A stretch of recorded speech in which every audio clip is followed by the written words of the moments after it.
grandes échéances électorales que sont l'élection présidentielle et l'élection législative. C'est cela notre chemin. Et ce chemin, nous le construisons avec deux idées simples. La première, c'est que nous sommes dans la majorité présidentielle. Et la deuxième idée, c'est que tout en étant dans la majorité présidentielle, nous avons un certain nombre de différences avec nos camarades de l'UMP qui fait que, en effet, nous pouvons gouverner ensemble. En effet, nous voulons réformer et transformer le pays. Mais en effet, nous avons un certain nombre de différences. Qu'elles soient exprimées par Sophie au Parlement européen, quelle chance nous avons eu de faire de Sophie une députée européenne. Je vois encore le jour où j'ai reçu la fédération d'Indre-et-Loire, qui m'a dit on a une femme formidable, c'est elle, etc.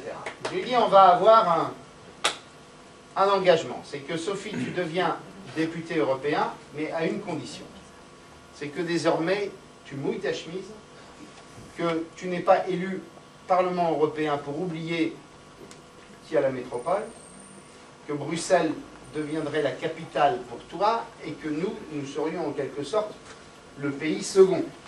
Et la deuxième chose, c'est que je lui ai dit, je veux absolument que tu t'installes sur Tours, et qu'en même temps tu rayonnes dans ta circonscription élective, pour que tu participes au renouvellement du nouveau centre. Et je trouve qu'elle le fait avec un enthousiasme et une générosité extraordinaire.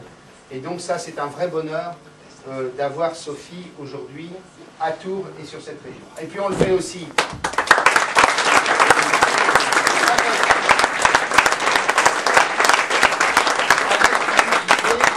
Alors Philippe Vigier, c'est le combattant de tous les instants. Il m'appelle 5 fois par jour, 4 fois pour me proposer une idée nouvelle.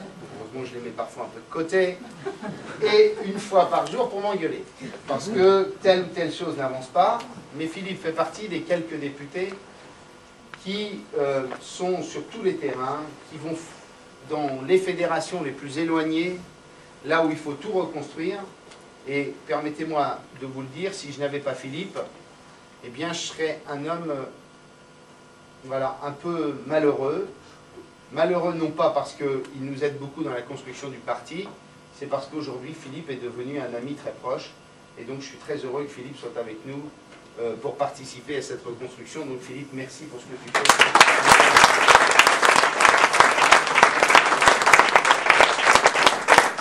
Alors ceci dit, qu'est-ce que nous devons être et quel est le chemin qui est le nôtre? Alors je vais vous parler de ce que nous devons être et je vais ensuite évoquer le chemin qui doit nous permettre d'arriver à l'objectif que nous nous sommes fixés.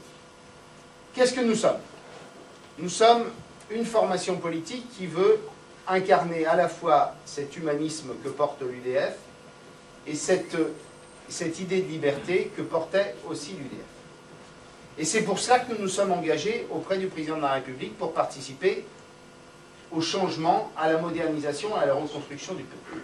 Et pour nous, il n'y a absolument aucun doute. Nous n'avons dans notre esprit aucune hésitation, nous sommes engagés dans la reconstruction du pays. Et nous voulons participer à la reconstruction du pays. Nous voulons participer à la modernisation du pays et nous voulons participer aux réformes dont le pays a besoin. Ça n'est pas facile à porter tous les jours, mais il n'empêche que notre volonté a été celle-là, et c'est cela qui nous a déterminés entre les deux tours de l'élection présidentielle. Pourquoi nous le voulions? Parce que nous estimions qu'il était temps que le pays se redresse après 25 ou 30 ans de tranquille, mais, j'allais dire, continu déclin.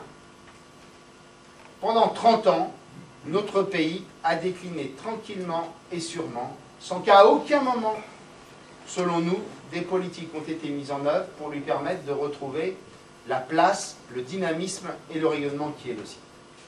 Si vous voulez bien regarder quelques indicateurs, c'est absolument terrifiant. En 1981, notre pays, c'était 300 milliards d'endettement, c'est-à-dire l'endettement d'une société qui investit, comme vous le faites, comme les collectivités locales le font.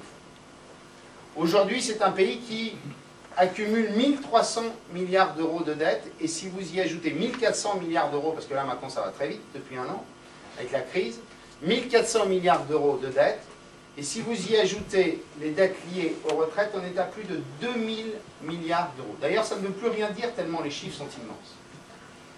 Depuis Raymond Barre, nous n'avons jamais présenté un budget en équilibre. C'est-à-dire que depuis le 1er janvier 1981, la France vit à crédit. Nous avons un déficit permanent et structurel de la sécurité sociale. Nous sommes dans un pays où le taux d'activité des jeunes et le taux d'activité des plus de 50 ans est de 10 à 15 points inférieur à la moyenne européenne. Nous sommes un pays dans lequel nous consacrons moins d'argent que la plupart de nos partenaires et de nos concurrents à la recherche, à l'enseignement supérieur, c'est-à-dire à ce qui crée la richesse de demain et d'après-demain.